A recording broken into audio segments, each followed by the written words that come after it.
algumas pessoas entrarem. Eliane, bom dia, bom dia, André. Bom Bom dia, tudo bom? dia, Eliane. Bom dia. Tudo bem? Tudo bem com você? Tudo bom. Vamos começar, né? Uma manhã bem inspiradora.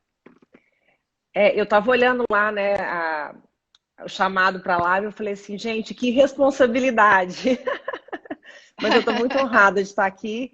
É um prazer enorme estar, né, estar falando de um assunto que eu sou tão apaixonada, que eu venho pesquisando há tanto tempo e contribuindo, né, para esse momento que a gente está vivendo agora. Isso, você já tem estudado isso há muito tempo, né? Eu me lembro quando você foi para o Butão, que foi uma viagem inesquecível. Depois você podia contar um pouco pra gente. Mas vamos lá, né? Conto. 9 horas. Vamos Nove apresentar a horas. Leidiane. Eu acho que vamos. Queria que você se apresentasse. A Leidiane é uma pessoa com uma energia muito boa, é uma pessoa que sempre traz um otimismo muito grande. Eu acho que a gente precisa disso. E você tem uma espiritualidade que eu acho que é meio fora da curva, né? Eu acho que assim, você estuda isso bastante, mas você. E nesses momentos que a gente vê que as pessoas estão mais angustiadas, que as pessoas estão em casa, né, estão isoladas, eu acho que isso tudo a gente precisa muito dessa espiritualidade. Eu acho que é super importante a gente ter essa fé, né? No espiritualidade, eu acho que a gente conversa muito, não é uma religião X, Y, Z, é essa fé interna. É isso que a gente Sim. precisa, porque as pessoas estão precisando de ter essa autoconfiança que as coisas vão melhorar. Então, assim, eu queria que você se apresentasse e falasse um pouquinho disso para a gente, dessa importância da espiritualidade. Tá bom. Como sempre eu faço, ei, Reinaldo, quanto tempo? É bom ver as pessoas aqui. Antes de eu iniciar Eu vou efetivamente, tentar vendo as perguntas também, tá? E eu vou te passando. Eu vou pegar meu óculos, porque então eu não enxergo tá nada. bom, tá bom. Antes da gente iniciar efetivamente a nossa conversa, o nosso bate-papo, como sempre eu faço, eu gostaria da gente trazer a consciência do momento presente, né? Porque afinal, quando a gente estuda e a gente se entrega para o caminho espiritual, os maiores aprendizados é a gente viver o momento presente, a gente saber o que a gente está fazendo aqui agora. Então, eu queria propor, assim, enquanto as pessoas vão entrando, e para a gente se conectar e trazer essa conexão aqui agora, da gente fazer 1 minuto de silêncio. É uma coisa bem simples, eu vou contar aqui no cronômetro, mas é 1 minutinho só de silêncio para a gente trazer a consciência do que a gente está fazendo aqui agora. Então, eu vou tocar um sininho e antes da gente começar, a gente faz esse minuto e depois a gente vai para o que a gente veio fazer aqui. Super Pode bacana. Eu ser, acho que Eliane? são, assim, pode, claro, eu acho que são, assim, três palavras super que a gente está vivendo, né? Essa angústia. Que é isso? O isolamento social, nós somos seres sociais. Essa quarentena que a gente não sabe até que quarentena que é essa, que eu acho que nem chama mais quarentena, a gente não sabe até quando, né? E esse distanciamento das pessoas, porque a gente precisa. Então, vamos lá, para esse minuto de silêncio. Tá, eu vou pedir para todo mundo que está assistindo a live, né, para a gente estar num lugar, para a gente até respeitar esse momento, que eu sei, às vezes a gente está agitado, fazendo um monte de coisa, mas para a gente fazer valer a pena verdadeiramente esse momento com a consciência do momento presente. Então, eu vou tocar o meu sininho aqui.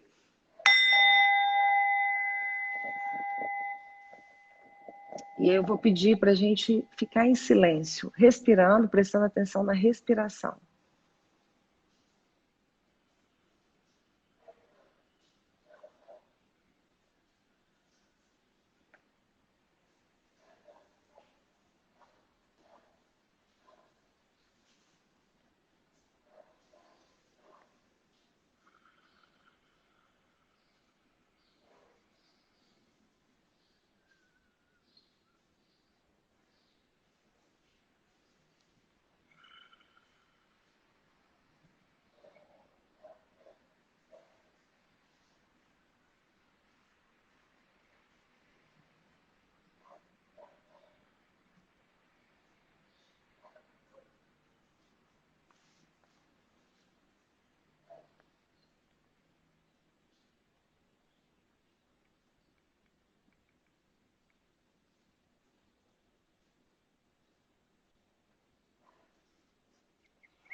E aí eu queria que todo mundo que estivesse conectado com a gente aqui agora falasse duas palavras que eu vou falar aqui agora.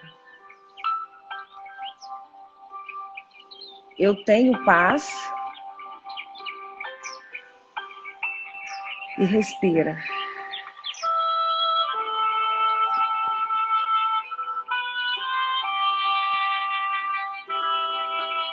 E agora você vai falar, eu sou a paz.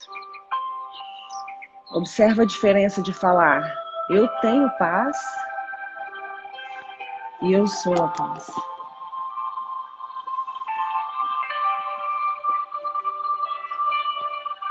O nosso ego quer sempre ter alguma coisa. E a nossa alma quer sempre ser alguma coisa. Quando a gente fala que a gente tem, a gente controla. Quando a gente fala que a gente é no momento presente.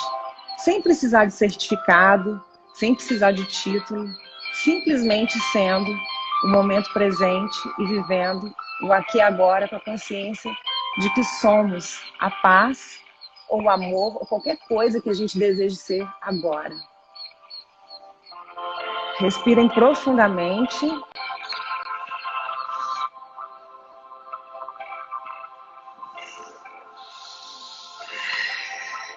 Deixa eu desligar aqui. Podem abrir os olhos, pode abrir os olhos, Eliane, volta. Delícia. Então, antes da gente começar efetivamente, eu queria trazer essa consciência do tenho e do eu sou. Porque a gente, nesse caminho, muitas vezes, a gente acha que a gente tem que ter um monte de coisa. Na verdade, a gente já é esse tanto de coisa que a gente busca, só que a gente precisa de dar espaço. E a gente só consegue dar espaço quando a gente presta atenção na gente mesmo no momento presente, né? Então, começando, né, o nosso bate-papo, e falando um pouquinho, né, você pediu para me apresentar, eu sou uma pessoa que eu acho que já vem estudando liderança humanizada há mais ou menos uns 6 anos, desde quando eu tive um burnout e passei por um momento, uma experiência de quase morte, né, há uns anos atrás, onde nem se falava nisso. E nessa experiência de quase morte eu fui pensar e pesquisar e refletir como que eu recuperava a minha energia. Igual mesmo você falou, Leide, você tem uma energia, né? E aí eu perdi essa energia, né? E aí eu falei, onde que eu busco ela de novo? Onde que eu vou encontrar a mim mesma, né, com essa questão da energia? E aí, nessa caminhada, eu venho de um background de consultoria de gestão, eu trabalhei muitos anos com consultoria de gestão de grandes empresas, saí desse cenário e fui atender os pequenos, os médios e os grandes. E aí eu fui entender que o sofrimento, a dor, tudo que eu sentia estava em todos os cenários que eu estava atendendo, né? E aí, nesse caminho, eu me tornei especialista de mim mesma. Eu comecei a entender como que eu funcionava. E a partir do momento do entendimento de como o meu sistema funcionava, eu entendia cada vez mais como o outro funcionava. E eu fui buscando resposta para as perguntas que eu fazia para mim mesma. Porque até então, as pessoas falavam, você tem que ficar calma. Eu falava, beleza, eu tenho que ficar calma, mas como é que eu faço isso? Você tem que ficar tranquila, você tem que quebrar a crença, mas como é que eu quebro? Então, foi um momento que eu passei, Eliane, nos últimos anos, de buscar as respostas para as perguntas, né, que eu me fazia. E aí, nessa caminhada, eu fui em vários lugares, né, onde tinha resposta para a minha pergunta, eu não medi esforços para ir atrás dessas respostas. E nessa caminhada, eu fui para o Canadá estudar um pouco sobre felicidade e colaboração, né? Eu devorava os livros, fazia pergunta para as pessoas no meio da rua sobre felicidade, colaboração, trabalho voluntário. E aí, na época, né, você lembra que eu até te liguei, eu falei, Eliane, eu estou aqui no Canadá e uma amiga minha me ligou para ir para o Butão, você acha que eu devo ir? Como é que eu não sei se isso tem valor no mundo corporativo, um congresso de felicidade nos negócios. Como é que será isso? Aí eu lembro que você me apoiou muito, inclusive eu queria agradecer imensamente a BRH. Eu encontrei a BRH nesse momento do burnout, no grupo, através do grupo Conhecer. E o grupo, né, na época a coordenadora era Elaine, todo mundo me acolheu muito bem, eu fui muito bem acolhida pela BRH, né? Então eu sou muito grata ao acolhimento que eu tive naquele grupo. E na época eu estava iniciando a minha jornada no mundo de autoconhecimento e desenvolvimento humano, e as meninas me acolheram de uma maneira assim encantadora. Então, muito obrigada mesmo pela oportunidade. Que bom. Né? E isso demonstra também a diversidade, porque naquela época eu não estava ligada a empresa nenhuma. É um grupo que existe nenhuma. até hoje. Eu não sei se você ainda está, mas o grupo está lá. Não estou lá ainda. O grupo existe ainda. Elaine está como coordenadora. Então, falando um pouquinho de felicidade, né, durante todas essas pesquisas que eu fiz, a gente pode entender felicidade de diversas formas. Existe a felicidade muito forte dentro da psicologia positiva, que muitos RHs têm estudado, que está muito ligado a essa questão do bem-estar psicológico, do propósito. Tem a linha de pesquisa, que é essa linha da psicologia positiva, é muito o Mark Seligman, que difundiu isso tudo e está difundindo as pesquisas. Tem uma linha que poucas pessoas conhecem, que é da Universidade de Michigan, que é do Kim Cameron, que fala de liderança positiva, que trabalha perdão, compaixão e gratidão como virtudes essenciais para criar um clima de bem-estar psicológico. E aí tem também a linha que eu amo, que eu sou apaixonada, que eu trabalho hoje com ela, através do desenvolvimento de líderes, né, e de organizações, que é da felicidade interna bruta, que vem lá do Butão. E aí, quando a gente pega essa questão da felicidade interna bruta, é um desafio, né, porque é um modelo num país oriental, para a gente aplicar no Ocidente. E quando a gente fala de Ocidente, a gente tem muitas questões em relação ao tempo e à escassez do tempo e outros modelos e mindsets de pensar a felicidade. E aí, esse é o desafio de trazer esse mindset da felicidade interna bruta para o mundo, aqui do Ocidente, para o mundo organizacional. E aí, falando um pouquinho do FIB, o FIB é importante a gente entender que ele não é pauta só de RH. O FIB é principalmente pauta de conselho, porque ele trabalha 9 pilares de governança. Então, ele é um modelo não só de bem-estar psicológico, mas de desenvolvimento econômico e desenvolvimento organizacional. Ele pode ser usado como modelo de consciência, de propósito e principalmente inteligência espiritual. Né? Eu assisti sua live ontem, né? Você estava falando muito da inteligência social, né? E nós somos seres sociais, o pertencimento é necessidade do ser humano, todos nós precisamos de pertencer a algum grupo, e quando a gente fala agora desse momento que a gente está vivendo, a base, né, uma das bases da felicidade são os relacionamentos, e por isso que a gente está sofrendo tanto como a gente está sofrendo. Né? Então, se eu estiver falando perdas, muito... né? Lidando com essa perda dessa conexão, né? Exatamente. Toda perda traz muito sofrimento. Toda perda traz muito sofrimento. Só que essa perda... E converte muito mais as pessoas, a perda, assim, por esse aumento da espiritualidade, para alguma religião, alguma crença que eu acredite mais, né? E essa crença... dessa busca da felicidade, essa busca, eu acho assim, sincera do significado das coisas, do que significa esse momento que a gente está vivendo, do que significa o pós, né? Depois desse momento. Sim. A felicidade, ela está muito ligada ao sentido.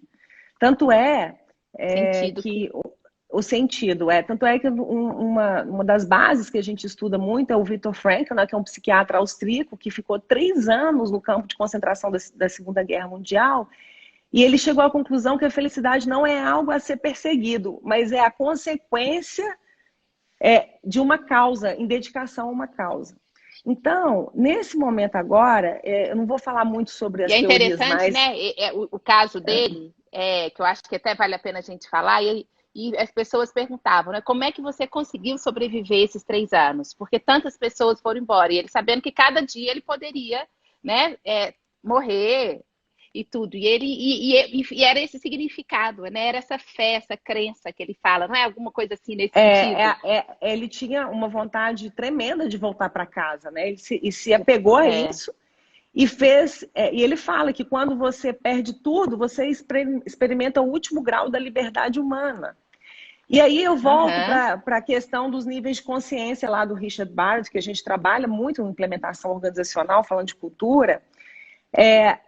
Quando ele traz os 7 níveis de consciência, e a gente tem outras linhas de pesquisa, como Ken Wilber, como o Dr. David Hawkins, que fala de escala de emoções, que 85% da população está em níveis de consciência muito baixo, de culpa, de medo, de falta de perdão. Então, a provocação que eu faço é se antes do coronavírus e antes da pandemia, nós já não estávamos assim, já que a capa da Exame de fevereiro foi o burnout. Então, será que é o coronavírus mesmo que está provocando isso? Ou as nossas escolhas mediante a nossa vida e o nosso baixo grau de inteligência espiritual, porque a inteligência espiritual hoje ela está se tornando uma ciência, uma bandeira, né, levantada por uma cientista de Harvard e do MIT, que é a Dana Zohar, e ela ajuda grandes empresas e bancos, inclusive, a repensarem os seus negócios a partir da inteligência espiritual. Porque a inteligência emocional te ajuda a olhar suas emoções mediante alguma situação. Então, como eu estou lidando com a Eliane agora, como eu estou lidando na minha reunião agora. A inteligência espiritual fala, para que eu estou fazendo isso? Qual que é o sentido de eu fazer isso? Se eu sei que um dia eu vou morrer. Né? Então, às vezes a gente tem apego, né? É importante a gente ver que a gente tem apego, e apego a gente tende a achar que é só as coisas materiais, mas o apego num caminho espiritual ele é muito pior. A gente está falando de prazer e dor, fama e reputação, elogio e crítica, ganhar ou perder. Então, quando a gente traz essas consciências do caminho espiritual, a gente consegue entender muito mais o sentido das coisas. E aí eu trago a consciência para a compaixão. Compaixão vem do latim compassione, que significa sofrer com. Então, o sofrimento, ele gera conexão. A gente fala muito de empatia, mas a empatia ela é um dos passos da compaixão. Para a gente chegar na questão da verdadeira compaixão, a gente conecta de maneira empática e depois a gente age junto, a gente ajuda o outro ou a gente mesmo a se libertar desse sofrimento. Né? Então, trabalhar o ego nesse cenário é muito importante para a gente pedir ajuda. Porque muitas vezes também o líder se acha todo poderoso, acha que ele vai dar conta de tudo, e nem sempre ele vai dar conta de tudo. É importante conversar, né? Trazer a vulnerabilidade para esse momento e falar, olha, eu não dou conta e eu preciso de ajuda. É muito importante a gente trazer a consciência de que ninguém, agora, na situação que a gente está vivendo, o coletivo, ele tem uma força. A gente fala de liderança reversa, né? De começar a trabalhar de baixo para cima, eu falo que é o efeito bidê, tem o chuveiro, né? A liderança ali é o chuveiro, de cima para baixo, e agora a gente trabalhar de baixo para cima, a liderança reversa. Tanto é que em grupos que eu estou estudando da teoria do U, que são 6.000 pessoas ao redor do mundo discutindo soluções, foi falado que a solução para a crise que a gente está vivendo possivelmente virá das favelas, ou seja, do gueto. Então, quando a gente está falando de coletivo, é engajar, dar oportunidade para as pessoas. Eu acho que um papel muito importante do RH é dar oportunidade para as pessoas de baixo falarem e expressarem as suas necessidades e todos juntos encontrar uma solução. Não colocar tanta carga no modelo tradicional, porque a gente está caminhando para um modelo sem hierarquia, né? Um modelo com estruturas mais flexíveis. Então, o coletivo, eu sempre falo com as pessoas, né? Que eu diminuindo o controle, né? Diminuindo o controle, diminuindo riscos. A gente tem que... Isso. Eu espero que esse pós-coronavírus a gente pelo menos tenha essa lição. De conseguir diminuir mais esse controle e que as pessoas consigam mais assumir os riscos, né? Lidando mais com essa vulnerabilidade de cada um, com a vulnerabilidade das coisas, né? Exatamente. Exatamente. Entender que não tem super-herói, né? Se a gente entender, se eu falar, se eu tenho que dar conta de tudo, meu ego está dominando, não a minha alma. A alma quer a felicidade de todo mundo.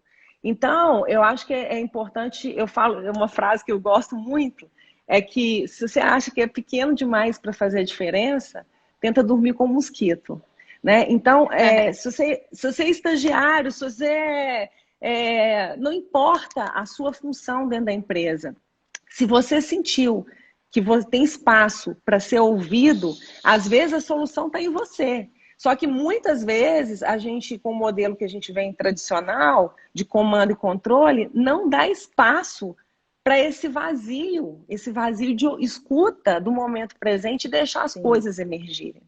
Né? E ano passado eu fui num retiro de lucro com compaixão. Né? Eu sempre estou envolvida num monte de coisas que ainda quase ninguém está falando, né? Porque eu estou trazendo esse conhecimento para cá. E aí foi muito legal ir nesse retiro. Era um retiro dentro do monastério budista, né? Falando de meditação. Não tem viés religioso, tanto é que eles fazem vários retiros de neurociência, né? Estudando o cérebro. E era um retiro focado para gente de negócios. Então, tinham 400 pessoas de 27 países ligado ao mundo dos negócios. Seja um pequeno empreendedor, um grande executivo, um coach, um analista, não importa, né? Todo mundo que está envolvido no mundo dos negócios.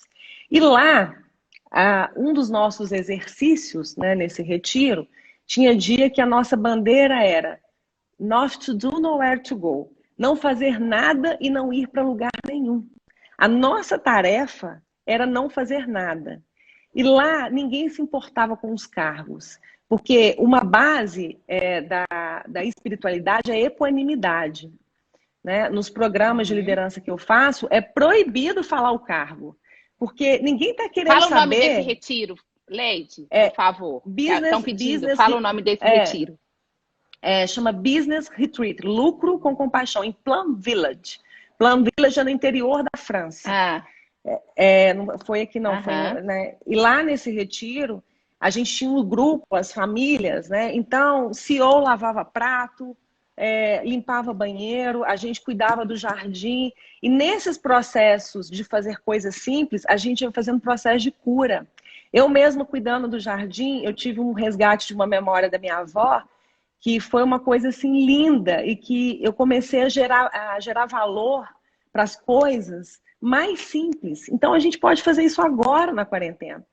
O simples fato de cuidar da casa, né, de resgatar coisas que há muito tempo não fazíamos, os dons e talentos, a gente pode fazer coisas para resgatar o simples e começar a aceitar que tudo que estamos passando tem um motivo, um porquê e um para quê. E aí é importante a gente entender, Eliane, a diferença de aceitar e reconhecer. Muitas vezes a gente aceita... Que é o propósito que a gente fala muito hoje, né? De buscar esse propósito, que nada mais é que esse significado para as coisas. Sim, o sentido, né? É a causa. Sentido, né? Para as coisas, tem uma diferença de sentido. O porquê eu faço aquilo, né? O sentido... Mas o porquê eu faço sentido... o que eu faço. Isso, porque as pessoas confundem missão, propósito e sentido. São coisas completamente diferentes, né? Mas são coisas, os três são interligados em direção a algo maior. O propósito é a causa última, que é o mais difícil de achar. O sentido é o que vai te levar, é como se fosse a força motriz que te leva para esse caminho do propósito. E às vezes a gente aceita a situação, mas a gente não reconhece ela. E aí a gente não vai para ação e não pede ajuda e não faz a cura. Tem muito preconceito com a palavra cura, né? Todos nós somos seres emocionais e precisamos de curar algo. E aí, quando a gente vem com a vulnerabilidade de entender que eu preciso de olhar para isso com amor e com amorosidade de olhar para o problema, é que eu vou resolver ele. É igual no mundo organizacional, eu falo que não tem diferença nenhuma, né? Se eu tenho um problema de negócio para resolver, eu não faço uma reunião com as pessoas, não traço cenários, não olho para ele e não vou fazendo um pouquinho a cada dia até resolver a solução e depois eu comemoro, porque tem que comemorar. A mesma coisa é quando a gente fala no caminho da espiritualidade, no caminho das emoções. Eu olho para aquilo, eu resolvo aquilo, eu reconheço, eu fico com a dor. Porque a gente nega a conexão com a dor. E quando a gente fala de compaixão, a gente está falando de entrar em contato com a dor. E autocompaixão é de entrar com contato com a nossa própria dor, né? Então, é muito importante a gente entender que o entrar em contato com as nossas emoções gera esse sentimento de vulnerabilidade, de tristeza, de conexão, e aí a gente consegue acionar a nossa criatividade, porque a inteligência espiritual, uma das bases que a gente desenvolve é a criatividade, que é uma das competências do futuro, segundo o Fórum Econômico Mundial. Que quanto mais criativos nós formos, mais empoderados a gente está para resolver problemas complexos, né? Então é muito importante a gente... isso tudo está muito, muito conectado, né? Essa questão de todas esse viés, né? De felicidade, colaboração, espiritualidade e autoconhecimento. Então, quando a gente conecta o sistema, a gente tem ascensão de consciência. O que não dá é para a gente também ficar só no autoconhecimento, né? Olhando para o outro o tempo todo, olhando para fora, e não trazer a consciência, o para quê disso, que é a inteligência espiritual, né? Eu acho que eu estou falando demais, né, Eliane? Eu acho não que... paro. Não, excelente. Eu acho que assim, a grande expectativa é a gente controlar mais essa incerteza, não, né? As pessoas estão sem essa certeza. E dentro, logo no início, você falou, né, se isso já era uma coisa que vinha acontecendo, né, essa dificuldade das pessoas, ou que, claro que o coronavírus acelerou. Mas a gente sabe, né, que depois, pela ONU, esse ano já seria o ano de mais depressão. A depressão matando mais que problemas cardíacos. Então, assim, já era oficial isso. Né? 2020 já seria. Então, veio ainda o coronavírus, que isso vai aumentar muito, que essa dificuldade das pessoas lidarem com essa incerteza, e as pessoas vão muito para o remédio, que acaba sendo a solução. Né? 2019 foi o maior ano de remédios, ansiolíticos, antidepressivos, enfim. Né? Então, eu acho que tem muito disso. E um outro ponto que você falou, que eu acho que é muito importante, é que a gente está trabalhando muito, a gente está conseguindo aprender muito mais sobre as virtudes. Quem é mais esperançoso, quem que é mais leve, quem que traz uma energia melhor, quem não é muito otimista. Então a gente vai trabalhando muito essas virtudes e conhecendo muito mais. Fala um pouquinho dessas virtudes, porque eu acho que é um tema interessante. Amo. Dentro da psicologia positiva, né, tem um instituto muito famoso que é o Via Caractere, que é uma ONG, que eles fazem pesquisa, e é gratuito, tem um assessment gratuito lá sobre forças de caráter. Na verdade, eles elencaram 6 virtudes distribuídas em 25 forças de caráter. E a virtude, isso vem da filosofia, né, que é de Aristóteles, que fala também que só os bons podem ser felizes.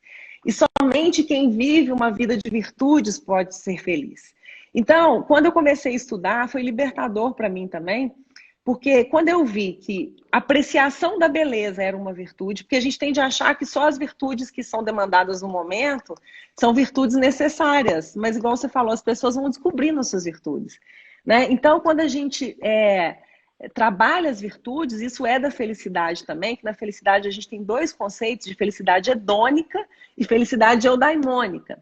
A felicidade hedônica é do sentido de ter. Quanto mais eu tenho, mais eu sou feliz. O problema é que ela não ensina a lidar com o sofrimento. E a eudaimônica... Que não tem fim. Que não tem fim. Não tem fim. E a eudaimônica... que nunca vai ser satisfeito. Nunca vai ser satisfeito. E a eudaimônica vem do eudaimonismo, do daimon, do divino e ser benevolente que tem dentro de mim, que vem das virtudes. Só que a gente precisa de entender quais são as nossas virtudes. Porque às vezes a gente acha que só ser otimista é uma virtude. Mas espera aí, eu sou otimista, um é otimista, o outro é humilde. Um é otimista, o outro aprecia a beleza. Um é otimista, o outro tem perdão. Um é otimista, o outro tem liderança. Um é otimista, o outro tem criatividade. Então são 25 virtudes que a gente trabalha para colocar elas em prática. E uma coisa interessante também que a felicidade fala, da ciência, é que tem que usar esses dons, talentos, virtudes na potencialidade máxima. Então tem que gastar. É hora de gastar as virtudes sem ter medo de ser julgado. Porque todo mundo, quando a gente fala de autoconsciência e de propósito, todos nós temos um propósito interno. Então, todo mundo tem uma virtude para contribuir. O problema é que a gente se espelha no modelo que sempre o outro, né? O outro tem isso, a gente está focando naquilo que a gente não tem. Só que é hora de focar naquilo que a gente tem, porque todo mundo tem alguma coisa para contribuir, todo mundo tem alguma coisa para ajudar. Eu falo, gente, sempre falo essa frase: se você acha que é pequeno demais para fazer a diferença, dorme como mosquito.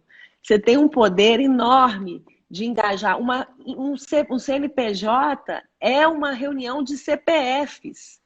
CPFs saudáveis geram um CPF bom. Então, um coletivo saudável CNPJ bom. O indivíduo saudável gera um CNPJ bom. Né? Então, eu acredito que as virtudes, elas são fundamentais para não deixar a gente cair no cenário de estresse, né, de depressão, de pânico. Né? Eu já passei por isso, queria falar para vocês que é difícil para todo mundo, foi difícil para mim, né? E não é fácil. Já vivi vários momentos, né, da mente ficar completamente perturbada, mas o mais importante é a gente respirar e trazer a consciência que tudo passa, de que isso tudo um dia vai passar. Né? A inteligência espiritual, a gente trabalha muito essa questão da impermanência, né? E agora é hora da gente resolver, viver o momento presente, mas já começar a visualizar a vida que a gente quer daqui a 2 anos, porque isso tudo vai passar, né? Então, o que a gente quer, eu acho que... Pode falar. Pode falar. Não, pode falar, Eliana. Não, eu acho que a gente já está com o tempo aí meio... Eu acho que a gente pensar assim, o que eu quero depois desse coronavírus, né? O que eu estou levando? Então, aonde que eu quero chegar? Se a gente quer, às vezes a gente pergunta, algumas pessoas dizem, eu quero retomar, eu quero voltar a viajar, eu quero sair toda manhã, tomar meu café da manhã, correr, sair para ir para a empresa, eu quero retomar o contato com as pessoas, mas o que eu quero? O Karnal falou uma coisa super linda outro dia, numa entrevista que ele estava dando, que perguntaram isso para ele, ele falou assim, eu quero chegar a ver a árvore de Natal desse ano. Eu achei isso super bacana. E a gente quer isso, a gente quer já enxergar lá na frente. Exatamente. Né? Então, assim, como que a gente pode cuidar melhor de nós mesmos, né? Cuidando muito com essa compaixão, cuidando muito melhor que o outro, né? Porque eu acho que a gente cuidando melhor da gente, a gente está cuidando do outro também e vice-versa, para a gente conseguir chegar melhor disso. Dá uma dica, a gente...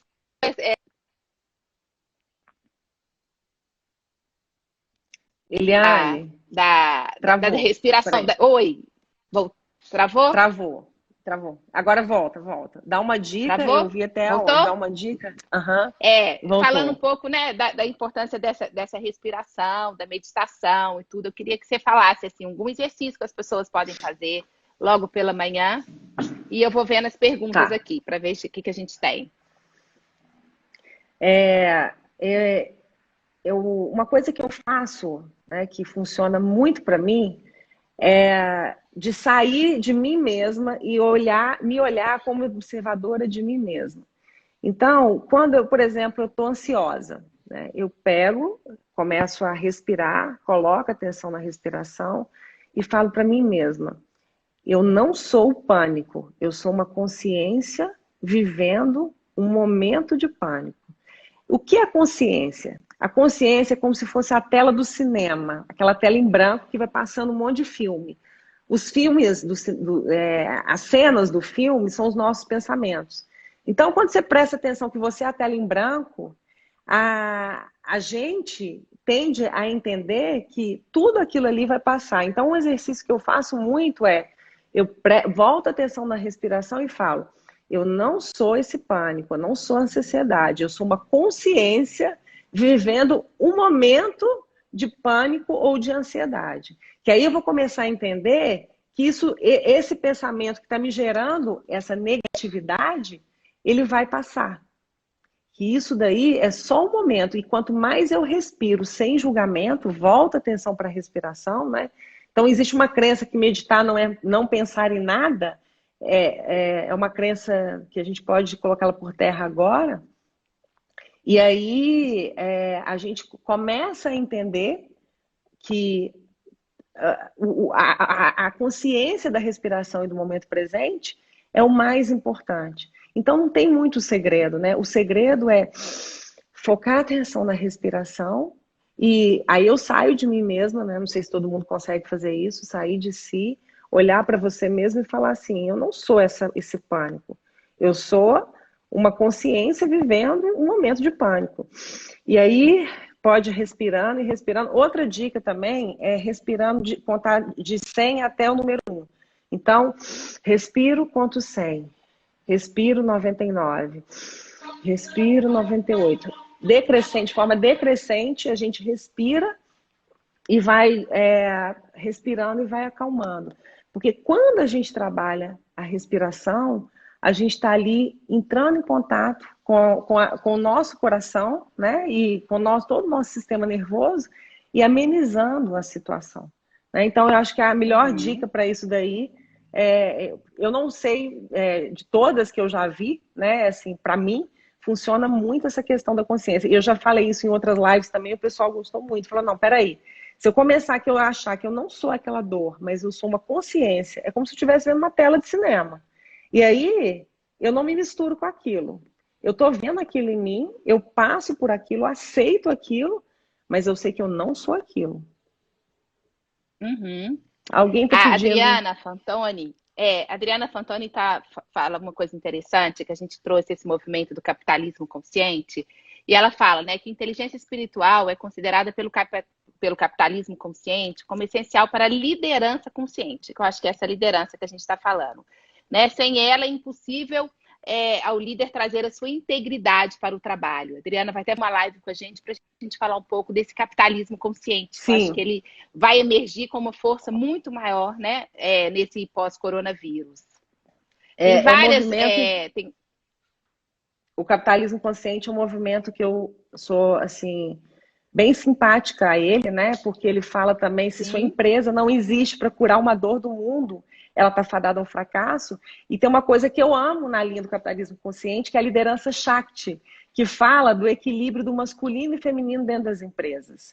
E é uma coisa muito poderosa, porque o masculino, ele quer meta, ele quer ser objetivo. O feminino é o intuitivo, é o afetivo e a colaboração. Tanto é que a gente fala que a era que a gente vai viver agora é a era do afeto e da colaboração. E que a era do cuidado. A era do cuidado. E eu vou falar para vocês, não tem ser no mundo mais especial e mais com PhD do que as mulheres para fazer isso, né? Para cuidar. Da era do cuidado. A era do cuidado, né? Então, eu também sou super fã do capitalismo consciente, né? A gente vai fazer uma live, depois a gente vai falar disso. Leide, bom, o nosso tempo tá assim, a gente vai pegar as perguntas depois. Quero te agradecer muito.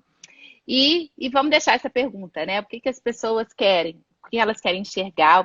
Onde que elas querem chegar? Eu acho que é uma pergunta, né? E o desejo é que ninguém quer adoecer junto, a gente quer ficar todo mundo sadio juntos. E vamos tentar ver, como o Karnal falou muito bem, essa árvore de Natal lá na frente, né? Essa metáfora, mas para que a gente consiga ver a árvore de Natal. E eu acho assim, Eliane, a pergunta que eu deixo a reflexão é, será que é o coronavírus? Ou será que antes do coronavírus eu já não estava vivendo isso dentro de mim? E estou colocando mais uma bengala para isso. O coronavírus, eu falo que eu costumo brincar, né, de uma maneira bem criativa, é como se fosse um acelerador, igual tem acelerador de startup, é um acelerador das coisas. Então, o que ele está deixando emergir as nossas verdades, as nossas máscaras estão caindo. Né? Então, o que eu quero? Que tipo de vida eu quero construir, igual você falou, né? No Natal ou daqui a 2 anos, como é que eu quero estar? E eu queria falar o seguinte, que nesse caminho, né, da espiritualidade, do autoconhecimento, a equanimidade é muito importante. A gente não achar que a gente é superior a ninguém, porque a gente tem as pesquisas, né, algumas pesquisas que eu já tive acesso, a gente tem mania de achar que a gente é especial ou superior perante o outro. Mas perante uma consciência universal, a gente somos todos uma consciência só. Né? Então é muito importante a gente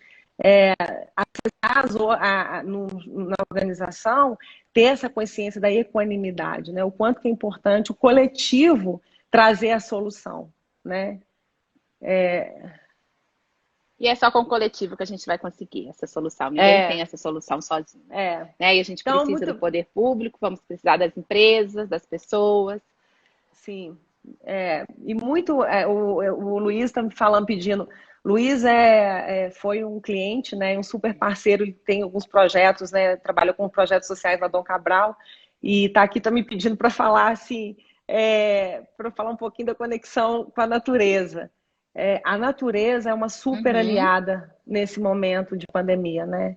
É muito importante a gente conectar com ela e entender o quanto que ela é forte para a gente solucionar os problemas que estão vigentes, né? Então, é muito, muito importante a gente trazer essa consciência. E eu queria falar, para encerrar, né, uma frase que eu gosto muito: enquanto eu não me conheço, eu sirvo você. Depois que eu me conheço, eu sou você. Então, somos todos uma coisa só, né? Então, obrigada, Eliane, obrigada, BRH. Depois você me manda as perguntas e aí a gente... Muito obrigada. Isso. Obrigada. Na hora que você sair, como você tá no site, né? Você tá da BRH, salva para deixar no Stories e aí a gente vai depois gravar, tá bom? Tá bom, então. Um beijo, viu? Então tá, gente. Muito tchau, obrigada. Gente, muito obrigada. Um beijo, viu? Tudo de bom. Beijo. Tchau. Obrigada. Tchau.